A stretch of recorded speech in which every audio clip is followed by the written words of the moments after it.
Instead of a nice afternoon with my daughter shopping, I spent an unpleasant afternoon. Terrified and convinced that this one moment in time could change her life forever. I hit it and I flew. I can remember hitting the ground with my face.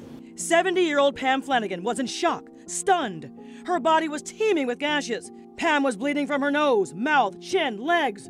Her back took a beating too. A nurse came running, and she was a godsend. Because she promptly took care of Pam until the ambulance arrived. Cops came to the scene as well, and according to their report, they were not surprised. When she recalls the frightening fall, I never saw it coming. It being this curb or embankment on the sidewalk, which in a police report from Northville PD states primarily belongs to Comerica Bank. I'm mad because in the police report it said that they were aware of this problem and chose not to do anything about it. Especially after being warned by the city of Northville why anyone would think that this is acceptable. Pam's attorney, Jordan Acker, is outraged. It's really disgraceful. They've been warned by several people falling over this curb, warned by the theater that is next door that it's dangerous. In this particular situation, there is no doubt that they were responsible, that they knew about this. As for these cones, it's unclear who put them here. Many of you may believe the bank would have to cover Pam's medical bills, place a sign, rail, paint the curb, or provide a permanent symbol to caution unsuspecting patrons at this plaza.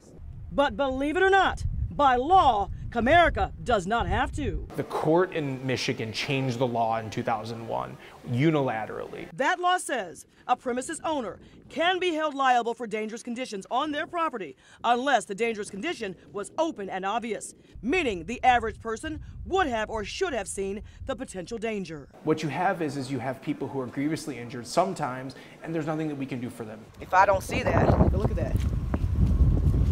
I'm a goner. Pam still has a plethora of doctor's appointments. Her medical bills are mounting. She is still suffering from infections and wounds that simply will not heal. It should never happen to anybody else. I walked into Comerica Bank to get some answers, some action.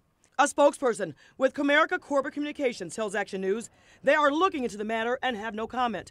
While that may be a step in the right direction, Jordan and Pam are pleading with all of us to take some steps of our own. We want you to call your legislator to say, this isn't okay, you have a right to protect us. We need to help change the law. In Northville, I'm Andrea Isom, 7 Action News.